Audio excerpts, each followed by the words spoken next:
Katie from Nerd Church here. Happy Easter. Last week it was Good Friday, but guess what? This week it's still Easter, and it's going to continue to be Easter. And, that's pretty cool because maybe we need a little bit of Easter right now. And it's spring. So, unlike Christmas, where you just have to keep kind of believing, in Easter, it's all around you, it's there. You don't have to be convinced. You don't have to be bribed with chocolate. You just believe. And maybe you have some chocolate anyway, but that's good.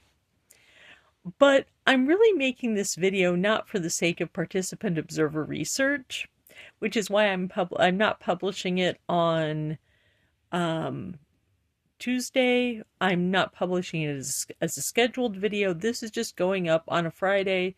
This is just me talking about random. Friday's the day where if I want to put up a video and talk about random stuff, I will put up a video and I will talk about random stuff. Okay. So this is my final participant observer reaction on Holy Week. So we're at Easter. Last year I could not have done this because Pope Francis was dead. We were in mourning and we were not even really ready to think about the fact that we were not yet ready to think about the fact that we were going to need a new pope, because we knew we were going to need a new pope, because you need a new pope, right? I mean, no pope, no, like, if there's no pope, then you can't make more bishops, and if you can't make more bishops, you can't make more priests, and if you can't make more priests, you can't make more Jesus.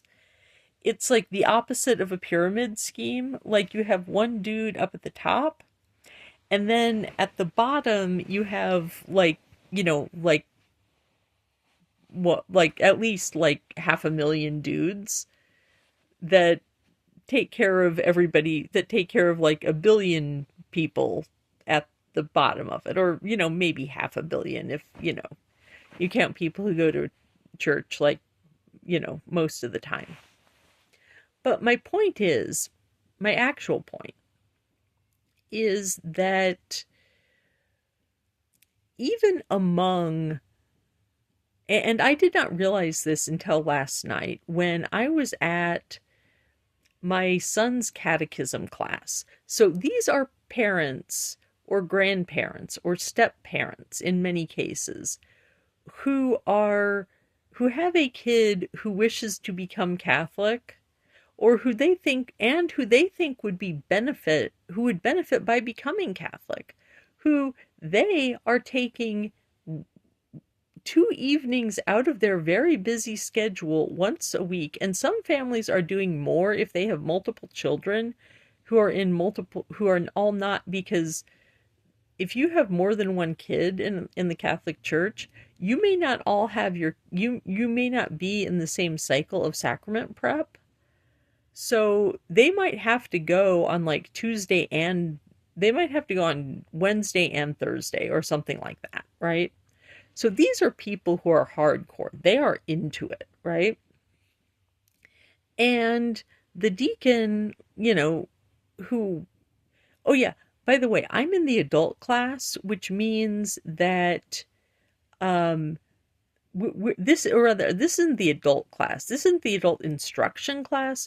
This is the adult class for Catholic parents who, he knows that we are sufficiently versed in the Catholic Church that it is worth their while to give us a deacon.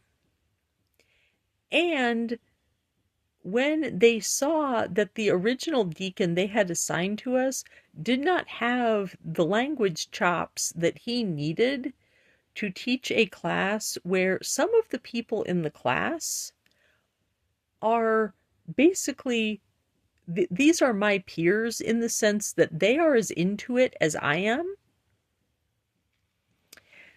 but they are taking a catechism class that they could teach because they need to learn how to talk about theology in English. Because in our diocese, if you're going to be a deacon, you have to make it through a all of the theology classes are taught in English, but all of the theology classes are taught in English. Um, so if you're a Spanish speaking deacon, you have to be able to speak English.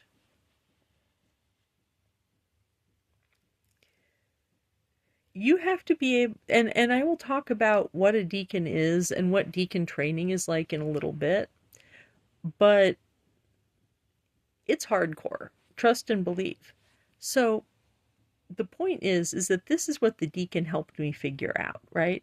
So we are in a class where we have very committed Catholic parents, and he asked, okay, who did everybody go to church on Easter? Everybody raises their hand. What about Holy Week? And some people, about half the class raised their hand. Then it gets down to like who went for like, this service or that service or that service. I am the only, me and like two other people are the only people in this room that are raising of year one English catechism class for so that we can make sure that any questions our kids might ask us, we give them the correct answer, and they're already in Sunday school class, right? We are expected to deliver quality control, therefore we are receiving proper instruction being taught by a deacon. Okay, so in that room, there are two people who did Holy Week, and the deacon is, he's like talking about why Holy Week is important, and he, and I kept raising my hand, and I was talking about stuff. And like finally, when I repeated a like shortened version of like, my video essay on why Easter is Christmas morning for moms, like people were laughing, but also they got it, right? And like, it wasn't that I was more pious than they were. It wasn't that I was better than they were. It was that I understood something about Holy Week that the deacon felt, but couldn't convey, because ultimately he's a good man who is going there because he understands that he needs to understand suffering, because he understands that he doesn't really suffer very much. And I'm somebody who sometimes just kind of likes to wallow in her feels.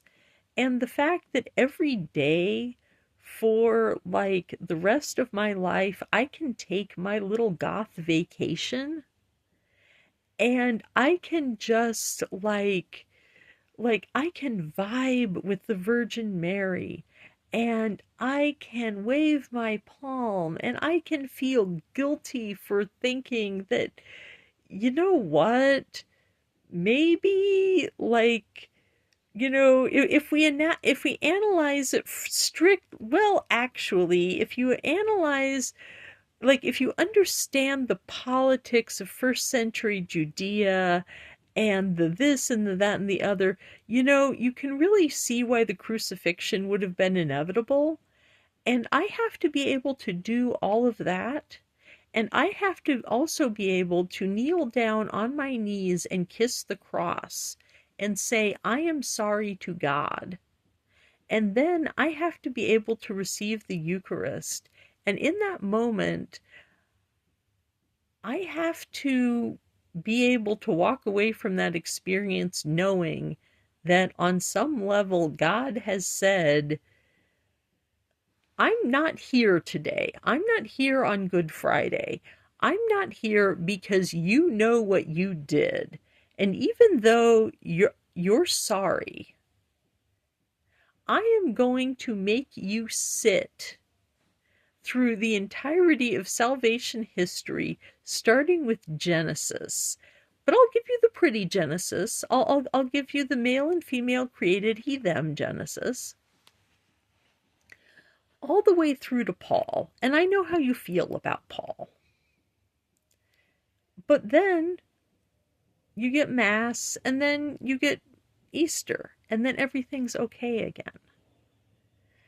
And because I love Holy Week to a degree that is absolutely abnormal, even for very pious middle-aged Catholic ladies, I like Holy Week more than is normal.